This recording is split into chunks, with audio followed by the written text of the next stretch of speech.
Thank you for the invitation and for giving me the opportunity to share with you my experience in terms of the Holocaust research in Poland. My name is Agnieszka Nieradko, and I represent both the Rabbinical Commission for Jewish Cemeteries in Poland and Zapomniane Foundation. I would like to start my presentation with the following questions. Is it morally justified to seek for and identify the graves of the Holocaust victims? Are we right in our quest for reaching as many of them as possible, finding out their locations, collecting data about the victims? Closed-ended questions like these ones can be answered only by a simple yes or no. In this particular case, the answer only seems to be obvious. Our foundation was created in 2014 by the members of the Rabbinical Commission.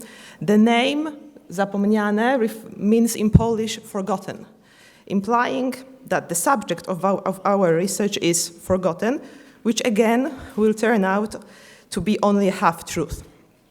Our main goals are locating unmarked graves of Holocaust victims, delineating the precise borders of the graves, identifying and commemorating the victims, protecting and marking the graves according to Jewish tradition, ensuring their long-term safety and dignity.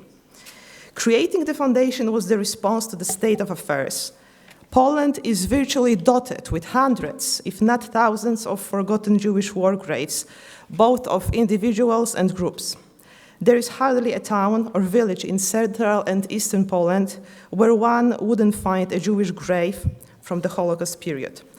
These are the graves of Jews who were not sent to death camps, but were murdered when the ghettos still existed, during Action Reinhardt and afterwards.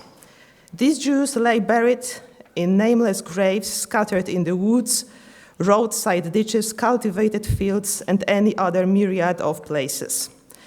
Yet, the self-imposing conclusion that this state of affairs is unacceptable only appears to be obvious. People react differently when being asked about Jewish graves. However, one of the most recent common reactions is a surprise mixed with suspiciousness. They say, what's the point of coming back to it? Who cares where this or that grave is? Or, you will never find it. Those who knew and remembered are already gone, etc. Our determination in looking for the graves is interpreted as a whim, invasive curiosity, or even inquisitiveness. To understand why this kind of attitude occurs, we should come back to the very first question. What do I mean by saying that our foundation looks for graves from the Holocaust period? To look for something means trying to find something that was at some point lost, its location forgotten, yet the sense of its presence is with us all the time. And here you go, you have a brief description of the state of memory about the Jewish graves in Poland. The very act of looking for something that involves knocking at the doors, asking questions, tracking down the last witnesses or their descendants provokes anxiety and misunderstanding among people. In other words, whoever ventures to raise the subject breaks the established order, since asking about the Holocaust in Poland entails coming back to a traumatic experience from the past that was long ago rationalized. Over the years, Jewish graves have become the synonym of repressed trauma and shameful neglect. Thus, the memory of Jewish death and martyrdom is marginalized. People living in the towns and villages we travel to usually know about the existence of Jewish graves in their neighborhood. At some point, everybody heard about it, more or less. However, hardly anyone identifies with those sites and perceives them as part of his or her local history. It is common to distinguish Polish, meaning our graves, of soldiers and partisans of various formations, but also civilians, and Jewish ones, meaning not Polish, not ours. What is more, it seems generally accepted in Poland, and not at all surprising, that the first ones are commemorated and being taken care of, whereas when it comes to Jewish graves, Hardly anyone bothers to find out where they exactly are, not even mentioning the identity of the victims. Therefore, it's not fully legitimate to speak of them as being forgotten. Certain facts from our history are being repressed, inconvenient truth concealed. In other words, we choose not to remember about Jewish graves. Therefore, one can ask how to track down the stories and sites that for 70 years haven't been recorded and marked. The foundation strictly adheres to halacha, meaning Jewish law, in every aspect of its work. Only non-invasive research tools and methods are used in order that no disturbance to human remains occurs. Over the years of work, we have developed state-of-art methods for conducting research utilizing the following tools: comparative analysis of contemporary and archival pictures from the Second World War, airborne laser scanning data, archival research in Polish and foreign archives, ground-penetrating radar, and last but not least, collecting oral testimonies from Polish witnesses of the atrocities. The last tools, interviews with witnesses, is by far the most important. Without a witness, we are as blind men stumbling in the dark. The witnesses are passing away, and with them the memory of what happened to their Jewish neighbors.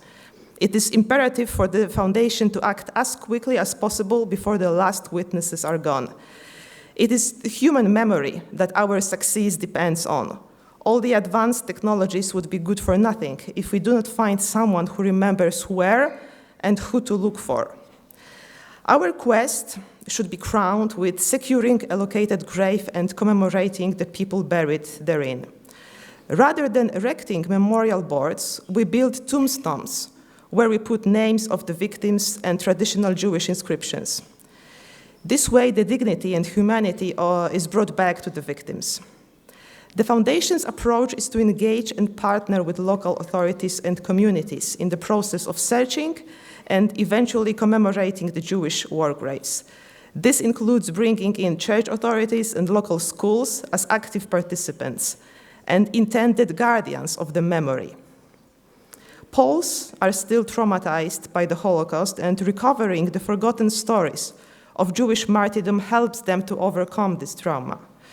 Foundation seeks to bridge the divide between the guardians of memory and those burdened by it. Through its work for the forgotten victims of the war, we seek to widen the Polish society knowledge of the Holocaust and to foster good practices of taking care for the local heritage and history.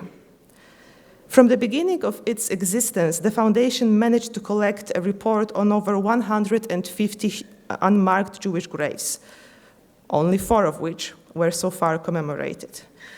Facing the enormous scale of the phenomenon, we are looking for new forms and ways to restore the memory of forgotten Jewish graves. One of them are wooden matzevot, markers installed next to the grave. Each of them has the same universal content and appearance. Making a wooden matzeva is first of all much cheaper than erecting a stone tombstone, and allows to mark a much larger number of graves. Thus, we achieve the main objective of the action, which is to draw attention to the size and effects of the Holocaust, which took place outside the extermination camps. Wooden markers are also a way to protect the grave, even if only temporary. The second way to save the memory of the victims of the Holocaust was creating the first Polish database of Jewish war graves. It is available at zapomniane.org. Only in Polish so far. The archive contains and safeguards never before recorded oral histories, collected and transcribed since 2002. The testimonies, along with supporting archival documents and collected data, map and document historical events that have never been described before. Moreover, a mobile application was devised to lead its users to the gravesite and to access all information stored in the archive. Currently, the archive contains 75 locations. Each record consists of eyewitnesses' testimonies, events reconstruction, GPR results and GPS coordinates of the graves, but most of all, it contains available, I can't navigate here, can you? Oh.